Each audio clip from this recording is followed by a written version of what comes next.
104.5 The Team, your home for Jets football. And, of course, our insider, the man, the myth, the legend, Field Yates with us.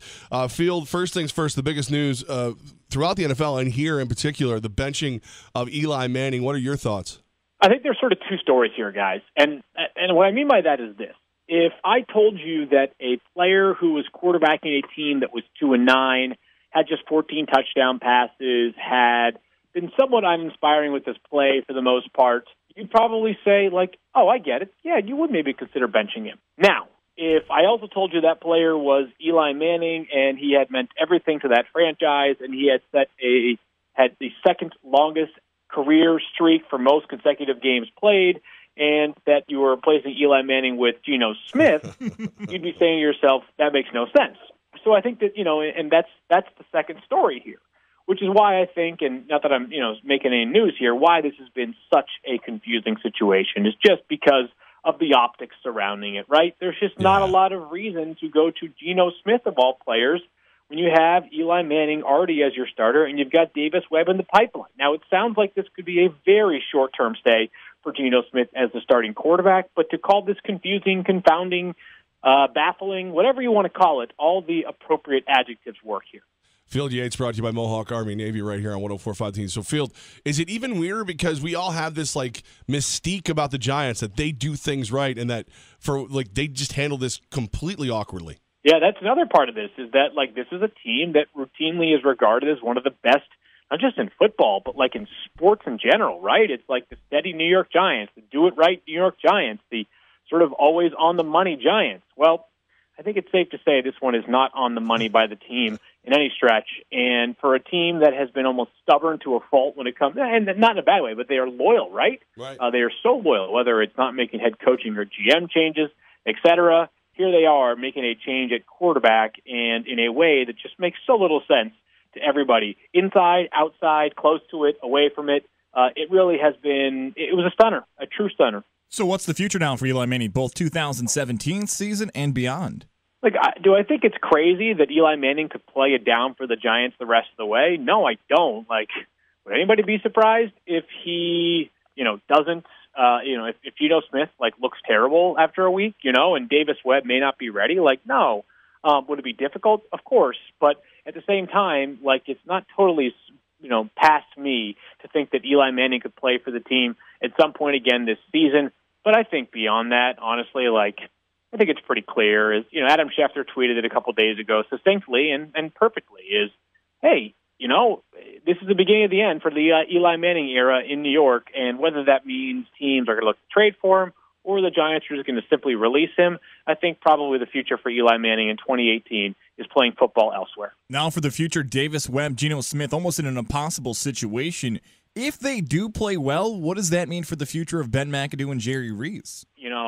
I don't know that there is really, at this point, my thinking would be that if the Giants have made a decision on their GM and head coach, there's not much that can change the rest of the way, right? I don't think it's merely, hey, if Geno Smith or Davis Webb plays well, the coach and the GM deserve to keep their job going forward. It's really if they feel as though the body of work in totality has been good enough to keep that job going forward. But, the owner, John Mara, comes out and basically says you got to evaluate the head coach and GM job after the season, which to me is not a very good sign for either men's job security. Field Yates with us right now, brought to you by Mohawk, Army, Navy on 104.5 The Team. And, of course, the team that everybody talks about when you do talk about Eli's future is Jacksonville. If you're Blake Bortles, do you just have rabbit ears at this point? At this point, though, yes. At the same time, Blake Bortles probably has been on watch for a while now, right? The team exercised his fifth-year option for 2018, $19 million, but it's not guaranteed. And I don't think anybody really thinks Blake Bortles is going to see that money from the Jacksonville Jaguars. If they re-sign him this offseason, I think it would either be because they shred that deal to pieces and they give him a new deal, a much less lucrative deal, or the team finds a way to restructure that current deal and extend him for a much more modest price point. Yeah, Blake Bortles probably knows, listen, I'm not saying he's on borrowed time per se in Jacksonville, but I don't think he is the next 5-year starter for the Jaguars. Not that he has been terrible this year, but, at the end of the day, there's sort of a Mendoza line for quarterbacks in my book. You're either above it or you're below it to be a long-term starter for a team. I think it's pretty clear which side of that line Blake Bortles falls on. So many changes going on now in the NFL ranks and now in the college ranks. You kind of have worked with this guy before a bit. The rumor out there that Herm Edwards is going to be the new head coach of the Arizona State Sun Devils. Can Herm Edwards coach him up in college, and what would it be like to see Herman return to the sidelines?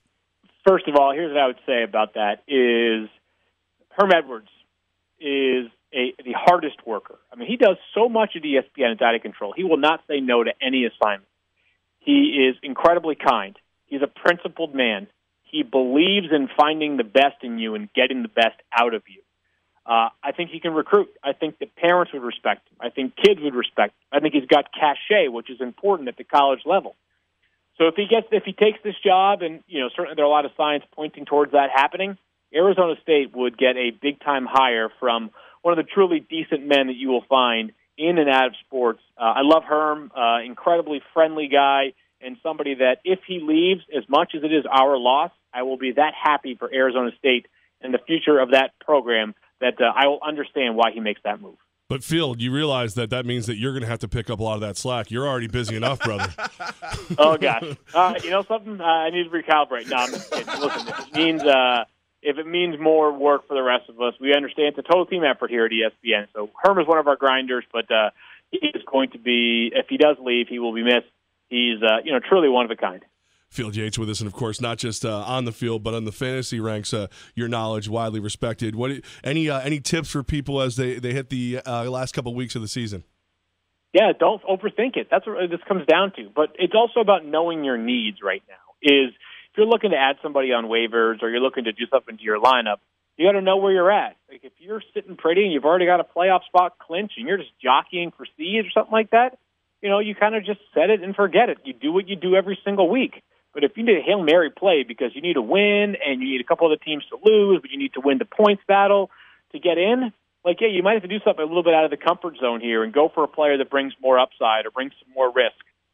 But it also comes with more risk. That's a reality of fantasy football at the moment. So if you are somebody, know your needs. That's what I always say to people. And the other big tip here, keep playing. Even if you're out of it, keep playing. Yeah. Don't be lame. I like that's great advice. 17 weeks to do this. Keep playing. Yeah, and here's the thing. We always ask about how to help our fantasy teams. I feel like all year long we've ignored you, Field Yates. How have you been doing it? Who's the biggest trash talker in the leagues you're in, and how have you performed? Let's see. Biggest trash talker. I don't know that I play. I play in a league with my college buddies where that certainly leads to the most trash talk just because it's the most familiarity. And, we know no one's going to take anybody else's words too seriously. Let's see. I'm 5 season-long leagues. Let's clinch playoff spots in 3 of them. 1 I probably need to win, or I can lose with points, but still make it in. And then 1 I will not make it. So doing pretty solid. All solid for the most part. Pretty solid. Good. All right. Well, then let me as a guy who's made it in 1 of my 3 leagues, I'm going to do that the typical. I got 1 spot, 3 receivers: Des Bryant, Marvin Jones, Golden Tate. Is that really what it is? Yeah. Wow. I'd go Marvin Jones, but you can't. You know what? Take that back. Give me Golden Tate. All right. Assuming it's PPR. I like it. Yeah. He's the man, Field Yates, man. We appreciate you. Good luck in all 5 of those leagues, and we'll talk to you next week. All right, guys. Thanks so much.